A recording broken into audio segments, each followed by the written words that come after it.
In this video, you will learn how to multiply by a monomial. Now, to understand how to multiply by a monomial, you need to first understand the rule of exponents for products of powers. What that means is if you have a power multiplied by another power, what do you do with the exponents? So for example, we have x squared times x to the fourth power. Here we have something to the second power times something to the fourth power. Now the second power means we take this x and multiply it twice. So we have x times x. X to the fourth power means we multiply x 4 times. So we have 2 x's, and we have 4 x's. That gives me a total of 6 x's. So I can write this quickly by writing this as x to the 6th power. So the rule is that if you have two numbers being multiplied together where the bases are the same and you have exponents with them, then you simply add the exponents. So here we could add 2 plus 4 to get 6 and save this middle step right here. So that is our goal, and that is to simplify different expressions by adding the exponents. So here is another example. We have x squared times x to the 6th power. So we're multiplying, and they both have the same base of x. So what that means is that I can add the exponents, 2 plus 6 to get 8. So I can write this as x to the 8th power. Another example, we have b to the 5th power times b squared. So again, we are multiplying, and they both have the same base of b. So I can add the exponents, 5 plus 2, to get b to the 7th power. Now what if you throw in numbers? So coefficients, like 3 and the 4. Well, what I can do is I can take the 3 and 4 and multiply those together. That gives me 12. And then the m's, we can put those together. M to the 3rd power times m to the 4th power.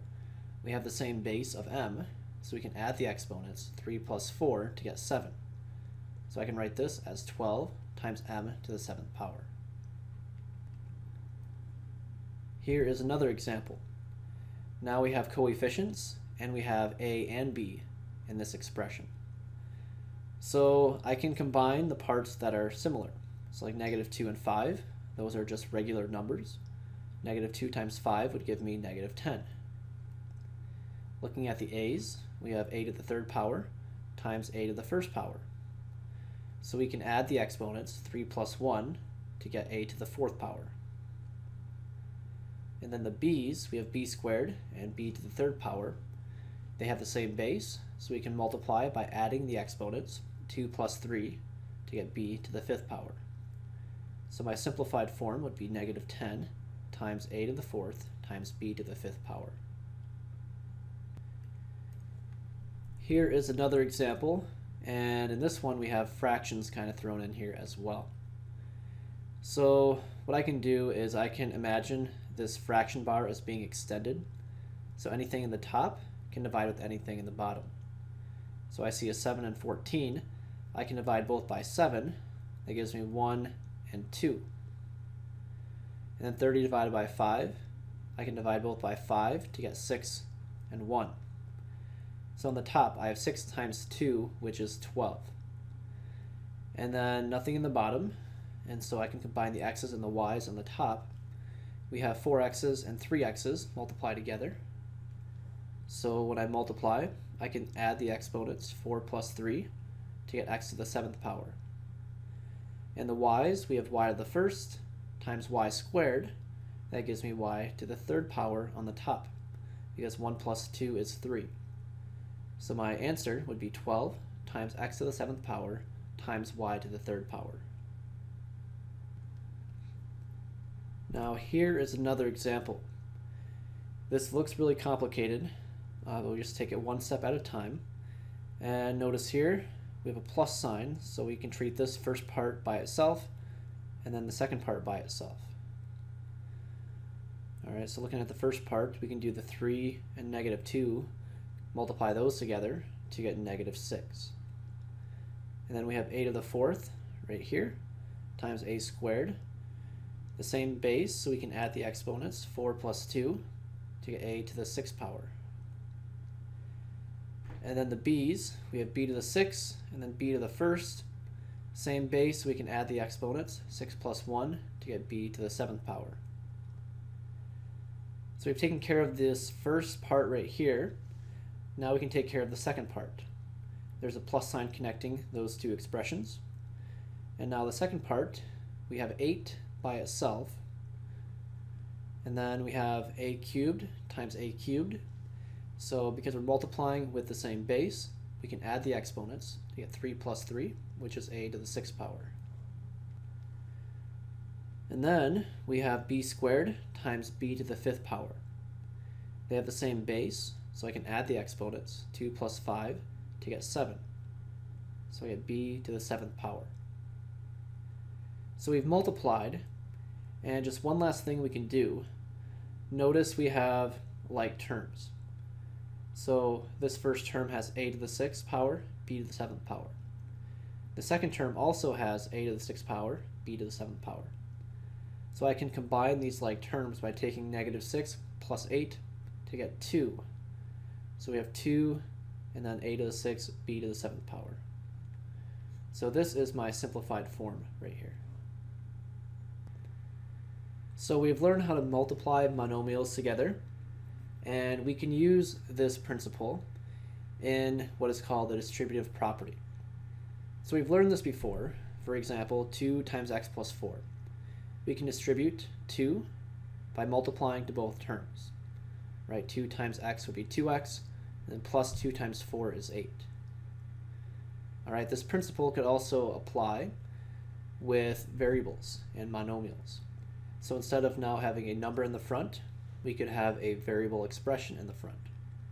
But same exact principle, where I take x times x and x times 4. X times x would be x squared, and x times 4 is 4x. Here's another example where now we have a negative 3x being multiplied to everything in parentheses.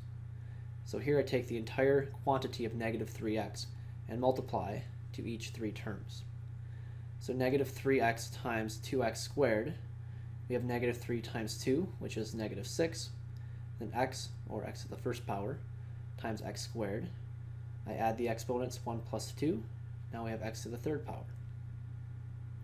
And then negative 3x times 4x, negative 3 times 4 is negative 12, x times x is x to the 2nd power. And then again, negative 3x times the last term. So negative 3x times negative 3. Negative times a negative is a positive.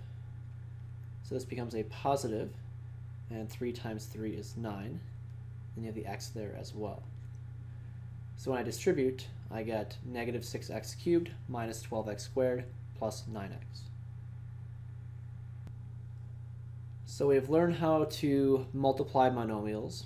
We've learned how to apply that in the context of distributing.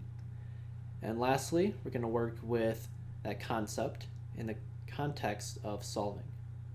So here we have an example where we need to solve this equation. So to solve this equation, I want to begin by distributing. So I do n times 3 and n times negative 4n. N times 3 is the same thing as 3 times n. And n times a negative 4n would give me negative 4, and then n times n is n squared. Okay, do the same thing again with this 4. We multiply 4 by n squared to get 4n squared, and 4 times negative 7 to get negative 28. So we have distributed, and from here we can simplify this left side. Notice we have like terms. Negative 4n squared plus 4n squared. Negative 4 plus 4 gives me 0, which means this cancels out. So I'm left with 3n minus 28 equals 0.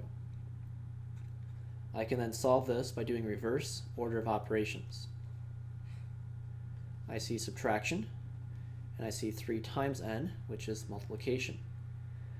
I take care of subtraction first, and I do that by doing the opposite of subtracting 28, which would be adding 28. So when I add, that will cancel. I now have 3n equals 28. and then take care of the 3 by dividing both sides by 3. We now have n equals 28 over 3, which is the same thing as 9 1/3. So my solution is 9 1/3.